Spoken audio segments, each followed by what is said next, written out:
ngayon ay nais ko sanang hihingin, at sa pamamagitan nitong awitin sana naman ay may parating ang panaghoy ng kalikasan, di natin inaalintana. Imulat mo ang iyong mga mata at tumingin ka sa bintana. Sulat ng kabuo dahil rapid kulay verde, ngayon ay kalbun at parang may mutok na higante. Wala na mga punong dati dito'y naghilera, kasi pinutol ng lahat ang mga galit sa pera. Kaya naman sa pagdating ng lingod at mga bagyo, kinakabahan tayong lahat na makakita ang bumubo. Ang lupa natin natapakan o malulog sa baha. Tayo rin ang pinatakot ng multong ating ginawa. Mga basurang sa kalsada'y basta-basta lang tinapon. Babalik parang pangungot na sa bahay mo tatapon. Kaya naman ngayon pa lang mag-isip-isip ka na bago pa mahuling lahat. Isa ka na sa biktima. Kaibigan sa mundo ang ating paraiso, kayaan ang gandang ito'y tuluyan ng maglaho.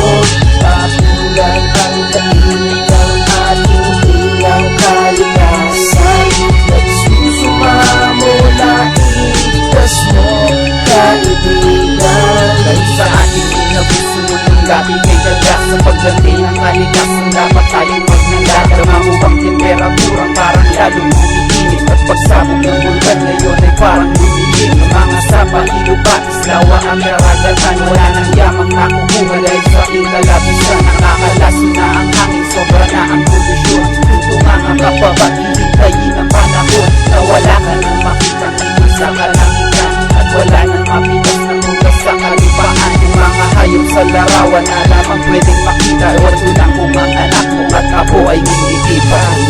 Kaibigan sa mundo ang ating paraiso, kayaan ang gandang ito'y tuluyan ng maglaho.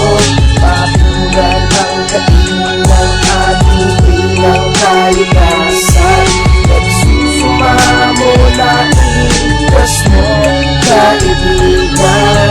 Meron akong tanong at hawak mo ang sagot. Kailan ba sisimulan ang paglapag ng gamot sa mundo na may sakit at kailangan sagipin? Bago pa ito mawasak, pakinggan mo ang gain. Huwag na natin hintayin pa tayo'y paghilagihan, at gawin ng lahat yamang ating nakagisna. Simulan natin ngayon hanggat merong panahon. Pagsagip sa kalikasan ay gawin ating misyon. Salamat. Kaibigan sa